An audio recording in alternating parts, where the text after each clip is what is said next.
Assalamualaikum warahmatullahi wabarakatuh. Shalom. Perkenalkan, nama saya Firda Asmarani dengan NIM 2023340027 dari kelas A. Di sini saya akan memaparkan terkait dua jurnal yang akan saya bahas kali ini.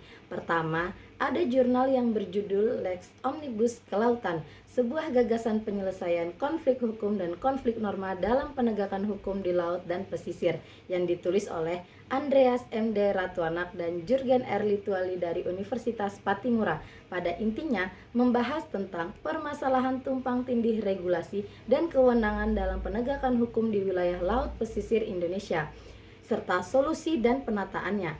Nah, berikut adalah poin-poin inti dari isi jurnal tersebut.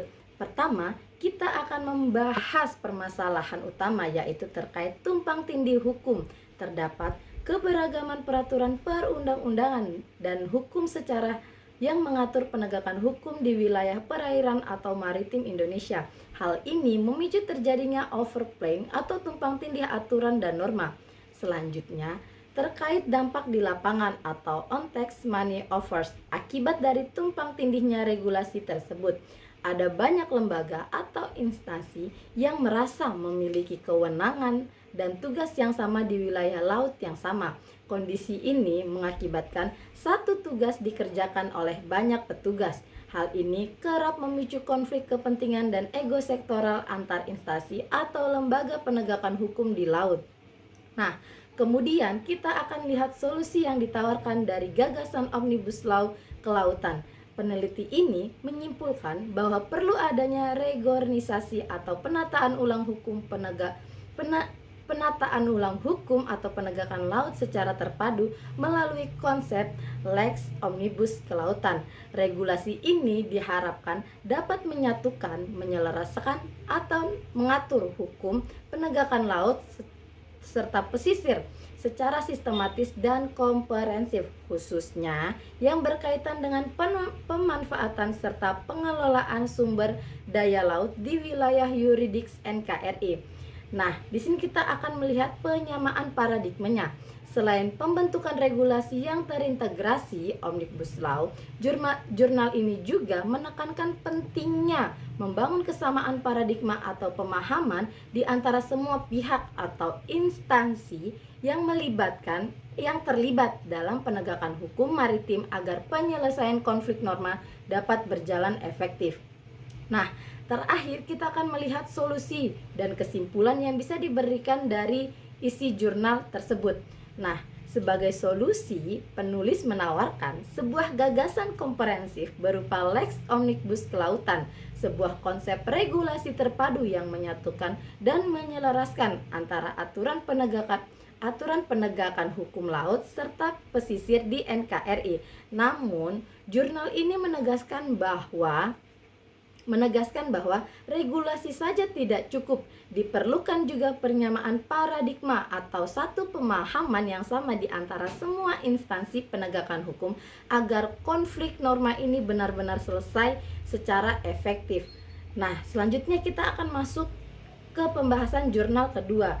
Nah, jika jurnal pertama tadi membahas terkait perubahan hukum secara praktis di wilayah kelautan, jurnal kedua ini akan membawa kita melihat perubahan hukum dari kacamata yang lebih mendalam, yaitu secara filosofi. Nah, jurnal kedua ini berjudul Justitia Semper Reformanda Act yang ditulis oleh Andreas M.D. Ratuanak dan diterbitkan di jurnal Dialogia Ludicia pada tahun 2023. Berikut adalah poin-poin inti dari jurnal tersebut.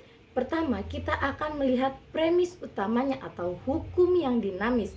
Hukum tidak bersifat statis dan tidak dapat dipertahankan dalam kondisi status quo. Nah, karena hukum itu hidup dalam habitat masyarakat sosial, hukum ini secara sukarela maupun terpaksa harus terus melakukan penyesuaian atau adaptasi seiring dengan perubahan zaman dan tempat. Nah, berikutnya kita akan melihat fokus atau refleksi filosofi. Pada artikel ini atau pada jurnal ini, dia membahas mengeksplorasi dua pertanyaan yang sangat mendasar atau filosofi. Yang pertama, Apakah hukum yang mengubah masyarakat atau justru masyarakat yang mengubah hukum? Nah, jurnal tersebut menunjukkan bahwa hubungan ini tidak berjalan satu arah, melainkan bersifat timbal balik atau dua arah. Namun, dengan penekanan yang kuat bahwa masyarakat adalah penggerak utama perubahan hukum. Selanjutnya, ada faktor-faktor apa saja yang paling dominan dalam mendorong perubahan hukum tersebut? Nah, faktor dominan yang mendorong perubahan hukum adalah dinamika dan kebutuhan sosial yang mengharuskan hukum terus beradaptasi dengan perkembangan zaman agar tidak usang, yang kemudian dipeparahi oleh faktor internal hukum yang berupa tumpang tindih regulasi atau overplaying tadi, dan konflik norma yang menciptakan ketidakpastian. Kondisi tersebut pada akhirnya memicu ketidakefektifan di lapangan seperti fenomena on tax money offers dan ego sektoral antar instansi, sehingga reformasi hukum secara menyeluruh dan penyamaan paradigma mutlak diperlukan demi menciptakan keterpaduan yang efektif. Nah, selanjutnya kita akan melihat inkonsentrasi hukum. Penelitian ini membahas mengapa hukum tidak selalu bisa konsisten. Nah, ketidakkonsistenan ini sangat wajar terjadi karena hukum sangat dipengaruhi oleh dinamika dan kondisi sosial di mana hukum itu diterapkan. Nah, kesimpulan akhir dari jurnal tersebut adalah meskipun para pakar hukum memiliki pandangan, kriteria, prosedur yang berbeda-beda mengenai bagaimana hukum itu berubah, mereka menyampaikan satu hal yang mengatakan hukum pasti berubah. Nah, jurnal ini mencerminkan kesimpulan tersebut bahwa keadilan dan hukum selalu berubah dan melakukan reformasi terhadap dirinya sendiri secara terus-menerus sepanjang waktu.